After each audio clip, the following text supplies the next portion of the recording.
Really looking forward to today's interviews. We have two fantastic contractors here in Florida, both A plus BBB rated, extremely high Google rated companies. I have Cody with Florida Retrofits, and I have Kendall and John with All Area Roofing. And so today, again, we're going to be focused on all things roofing and why you need to know more about your roof as it pertains to your MySafe Florida Home Grant. So the first thing we're going to start with today is the importance of a healthy roof. Okay, and when we talk about a healthy roof, we're really talking about a roof that will withstand a hurricane or high winds, but also a roof that is still within its maintainability and its life span, where you're going to be safe with your insurance company to stay insured, and also have a roof that's going to be on your home for a long period of time. So the first question I'm going to throw out over to John and Kendall at All Area Roofing is number one, when a homeowner looks at their roof, what are some visual indicators that you would say that they need to be aware of that might indicate their roof is beyond that healthy roof point, and it might be time for them to consider a roof replacement? Okay, I think the number one thing we do here at All Area, we'll talk to the customer. I think the first thing they want to look at is are there current active leaks in the house? That's going to be visible from inside.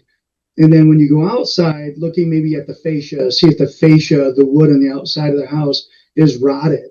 Now, if it's a shingle roof, you want to look at discoloration. If the roof's been on for 15 years, you might have some tears, from previous storms, ripped tabs. In the valleys around chimney, you might have some discoloration.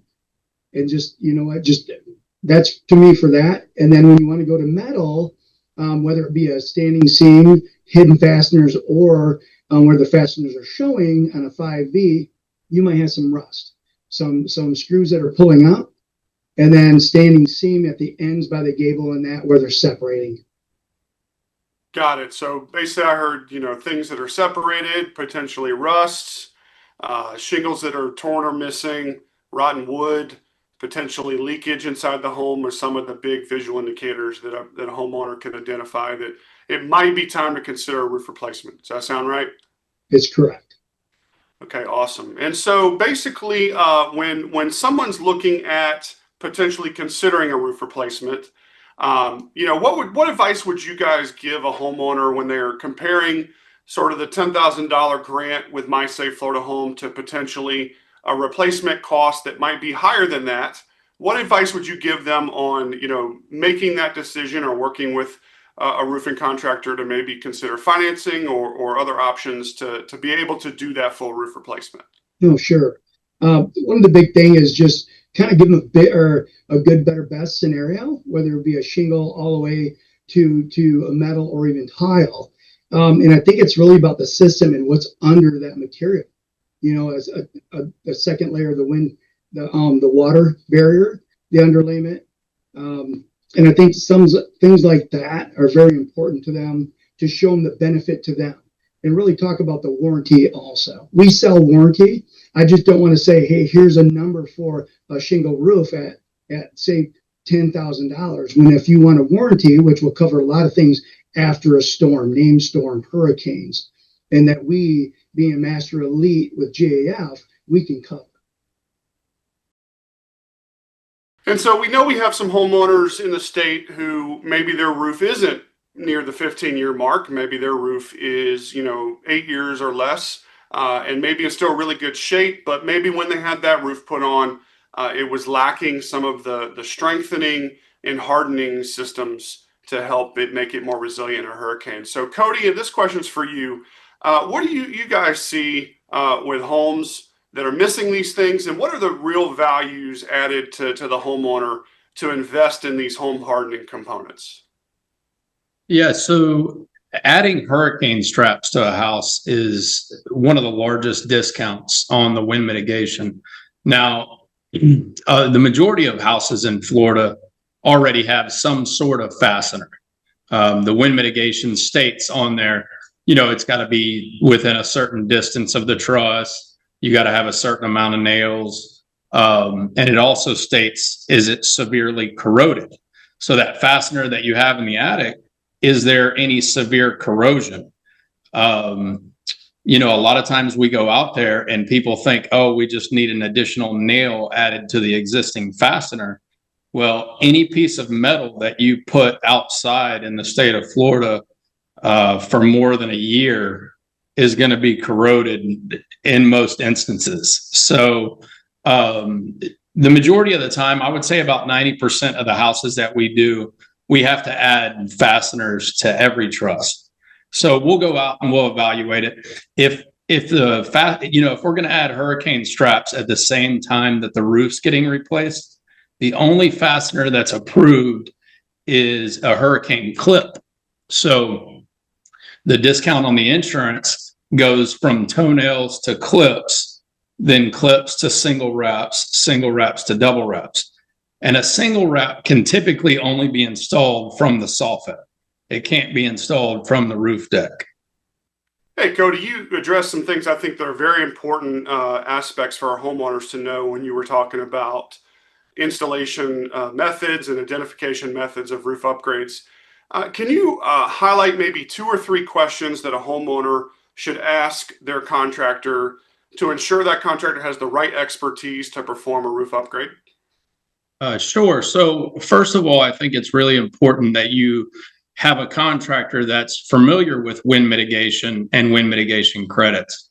I think one of the reasons that that's highly important is because the wind mitigation form itself and Florida Building Code are 2 separate things. So when a contractor is going to install a hurricane strap, is he going to install the hurricane strap according to the wind mitigation?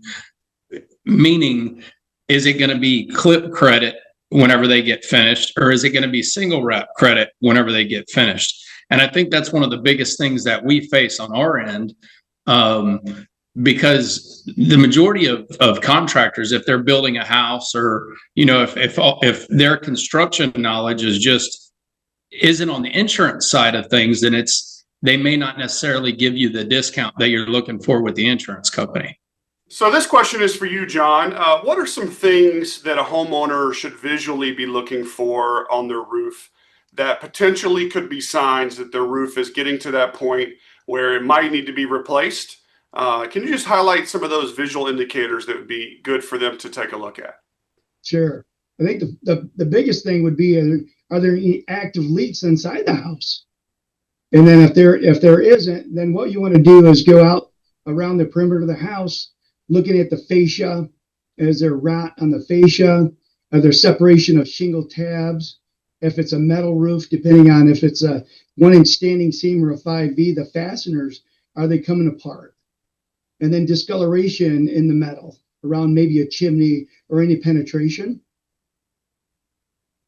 Got it. So what I heard is obviously any active leaks that might be coming through the roof obviously is a good sign. Wood rot, loose shingles, rust, anything like that would be some visual indicators that a homeowner might look at their roof. And then obviously age, as that roof is 12, 13, 15 years old, it also could be time for that roof to be replaced. Hey, Cody, this question is for you. I wanted to just kind of get you to help break down when someone wants to upgrade their roof without a roof replacement. What does that upgrade typically look like? What are the things that they would typically have done? And then how do those things tie into potentially insurance discounts? Yeah, so if you want to upgrade your insurance discount, definitely the roof to wall connection would be the major area that you need to look at. The hurricane straps are a large savings on your insurance. And if your roof's already replaced, then they can go through the soffit, pull the soffit out, add hurricane straps, add hurricane clips, and there's a large insurance discount for that. And so really, I think the main last point I always like to try to make in these, I think both, John and Cody touched on this, is it's very important as a homeowner that you engage with your insurance agent to understand what discounts you might qualify for before you proceed with the construction.